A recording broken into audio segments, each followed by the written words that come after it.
Assalamualaikum warahmatullahi wabarakatuh. Perkenalkan, nama saya Hazela Adlika Felisa dengan NIM 230304223, kelas MGT 4 Reguler A semester 2. Di sini saya akan menjelaskan materi tentang bank, lembaga keuangan, dan lainnya. 1. Pengertian sumber dana bank. Sumber dana bank adalah semua utang dan modal yang tercatat pada neraca bank pada sisi pasifa yang dapat dipergunakan sebagai modal operasional bank dalam rangka kegiatan menyalurkan atau pendapatan dana. Sumber dana bank terbagi menjadi 3, yaitu 1. Sumber dana sendiri, 2. Dana pinjaman dari pihak luar bank, 3. Dana masyarakat. Sumber dana sendiri atau dana pihak pertama, yaitu dana yang berasal dari modal sendiri atau modal setoran dari pemegang saham, cadangan laba tahun lalu yang tidak atau belum dibagi kepada pemegang saham, maupun laba bank tahun berjalan yang belum dibagikan. Sumber dana pinjaman dari pihak luar bank atau dana pihak kedua, yaitu dana yang berasal dari pinjaman dari bank lain di dalam negeri, pinjaman dari lembaga keuangan bukan bank seperti asuransi, maupun berasal dari pinjaman dari bank sentral. Sumber dana masyarakat atau dana pihak ketiga, yaitu dana yang berasal dari masyarakat berupa giro, deposit maupun tabungan. Menurut Kasmir, strategi yang digunakan oleh bank untuk memperoleh sumber dana yang berasal dari masyarakat dalam bentuk dana pihak ketiga yang bertujuan untuk mengembangkan usahanya. Strategi tersebut yaitu strategi promosi. 2. Simpanan giro.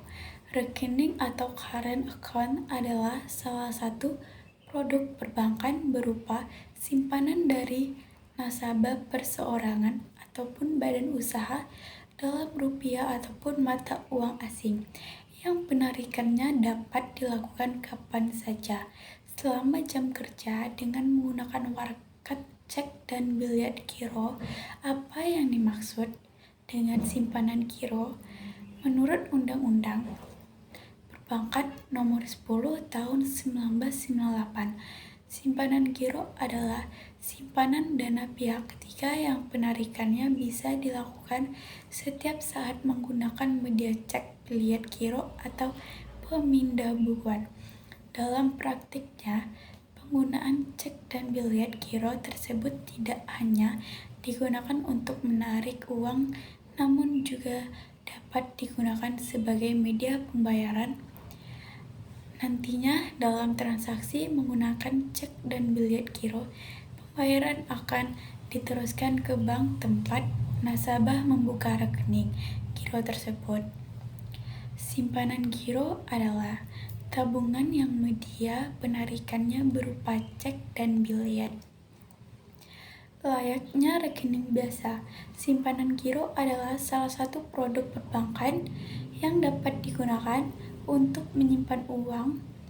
Biasanya simpanan giro digunakan oleh badan usaha maupun perseorangan untuk menyimpan uang dalam jumlah banyak. Meskipun sama-sama digunakan untuk menyimpan uang, rekening biasa dan simpanan giro memiliki sejumlah kegunaan yang berbeda. Dalam praktiknya, penggunaan cek dan biliar giro tersebut tidak hanya digunakan untuk menarik uang, namun dapat juga digunakan sebagai media pembayaran. Nantinya dalam transaksi menggunakan cek dan biliar giro, pembayaran akan diteruskan ke bank tempat nasabah membuka rekening.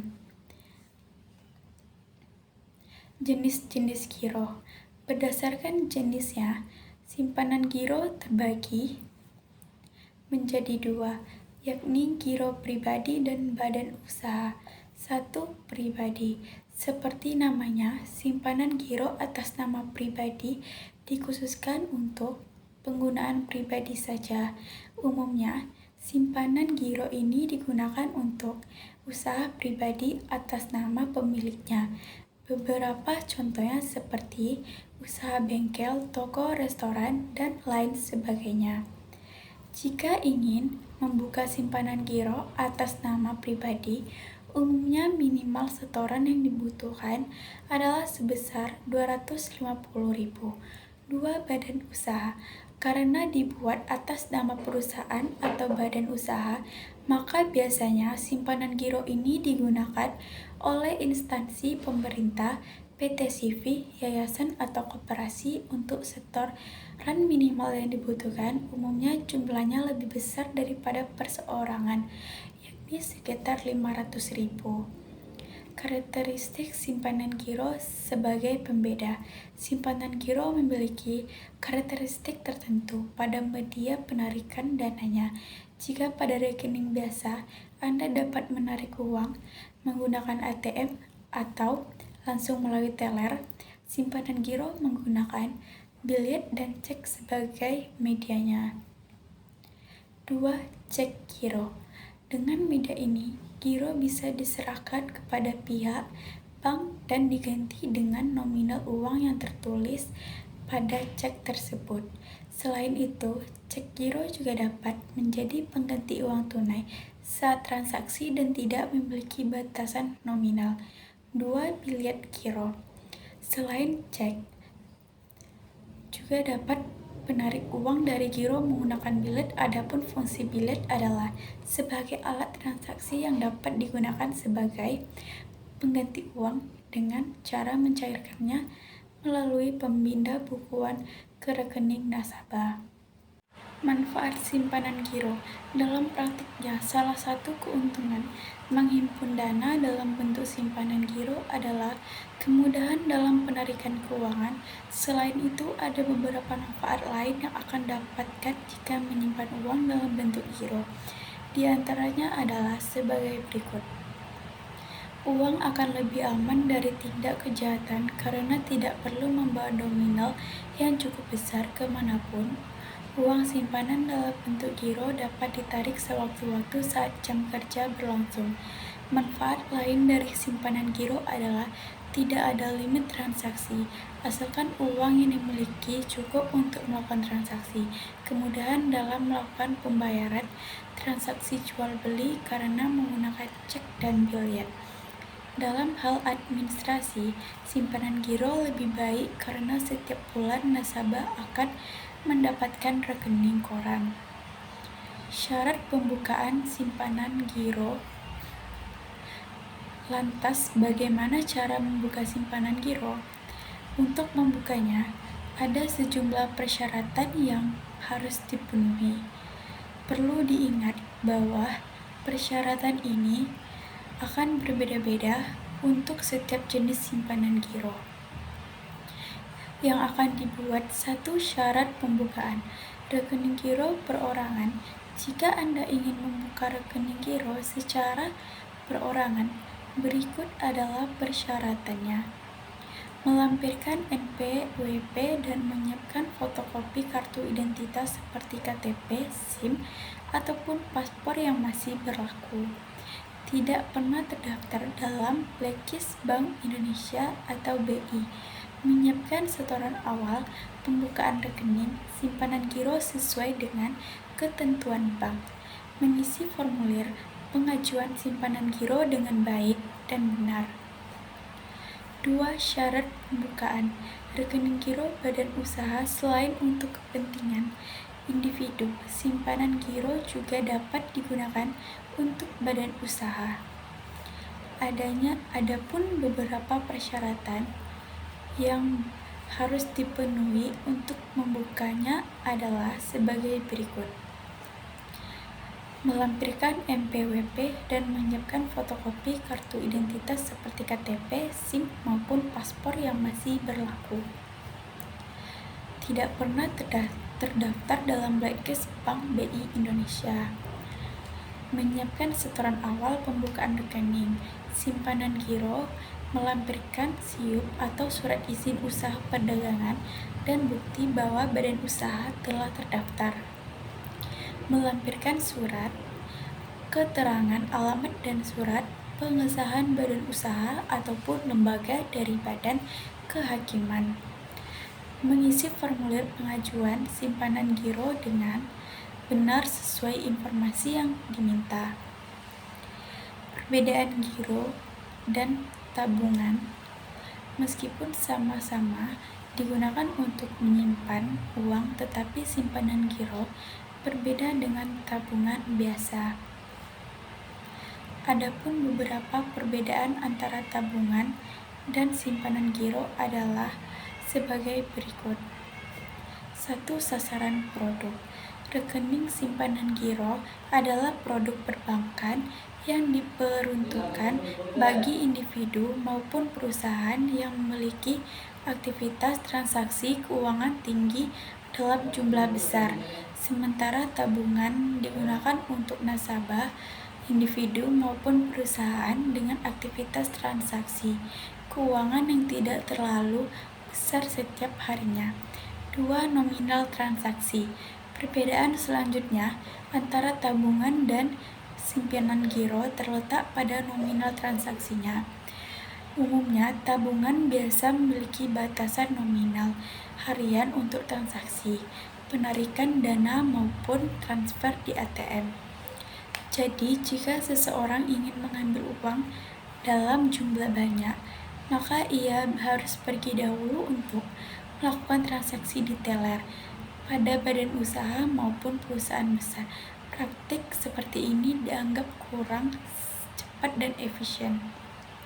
Karena itulah mereka lebih memilih untuk menggunakan giro daripada tabungan untuk menyimpan uang dalam jumlah besar.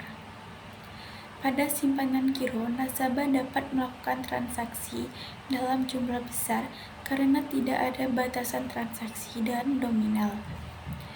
Bahkan dalam satu hari, seorang nasabah simpanan giro dapat melakukan transaksi hingga 500 juta.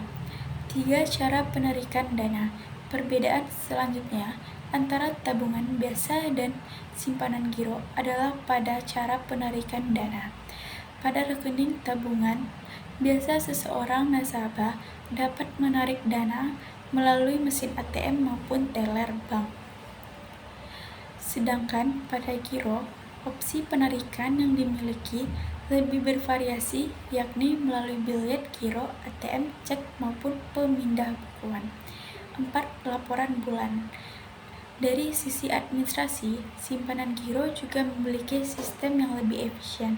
Setiap bulan, seseorang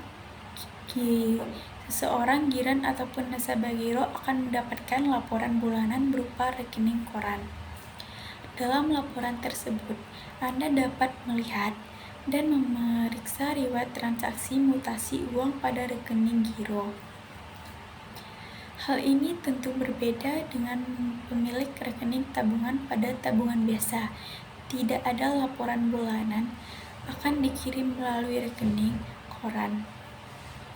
Meskipun begitu, biasanya ada beberapa bank yang mengirimkan laporan berupa statement ke alamat email pemilik rekening tersebut.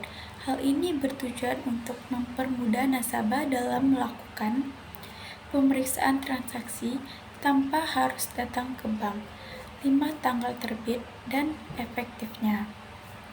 Dalam hal ini, seorang giran harus mengetahui bahwa billet giro atau cek memiliki masa berlaku maksimal selama 70 hari.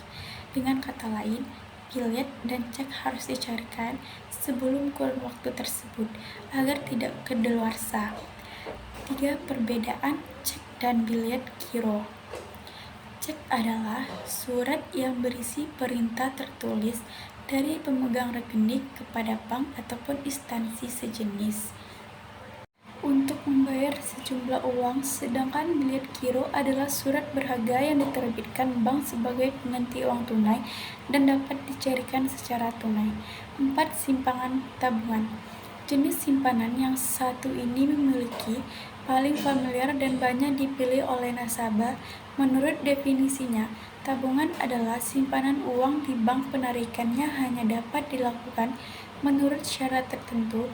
Jika kamu memilih simpanan ini, maka petugas bank akan memberikan kamu buku tabungan dan kartu ATM beserta personal identification number atau PIN.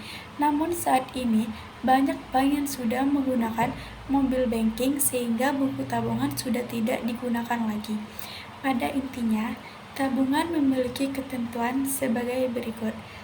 1. Setoran awal dan saldo minimal memiliki batas yang berbeda, tergantung ketentuan masing-masing bank. 2. Bunga atau bagi hasil tabungan lebih kecil dibanding deposito. 3. Dikenakan biaya administrasi bulanan yang telah ditetapkan oleh bank. Walaupun bunga atau bagi hasil jenis simpanan ini lebih kecil dibandingkan dengan deposito, tapi banyak keuntungan yang akan kamu dapatkan dengan memilih tabungan, yaitu 1. Setoran awal cukup rendah dan terjangkau. Setoran awal di setiap bank memang berbeda. Biasanya nasabah dapat membuka tabungan dengan setoran awal sekitar 20.000 sampai 50.000 atau lebih tinggi tergantung jenis tabungan yang dipilihnya. Tentu saja nominal tersebut tidak berat sehingga siapapun dapat menabung guna menciptakan perilaku gemar menabung dan hemat. 2. Transaksi lebih mudah dan bisa di mana saja. Menabung dengan jenis simpanan ini sangat mudah. Kamu bisa menabung di bank-bank terdekat dan juga melakukan transaksi perbankan elektronik 24 jam melalui ATM, SMS banking, mobile banking, dan internet banking. Bahkan kini kamu bisa melakukan setoran tunai di ATM hingga membuka rekening hanya dari mobile banking. 3. Dapat diambil kapan saja. Keuntungan lainnya adalah kamu bisa mengambil tabunganmu kapan saja. Jika keadaan terdesak, kamu hanya perlu menarik uang di bank atau ATM yang banyak tersebar di berbagai penjuru dan aktif selama 24 jam. Walaupun praktis, tapi jangan jadikan hal ini untuk kamu menjadi boros ya. Terus menabung dan gunakan jika ada hal yang mendesak. Sekian penyampaian materi dari saya. Wassalamualaikum warahmatullahi wabarakatuh.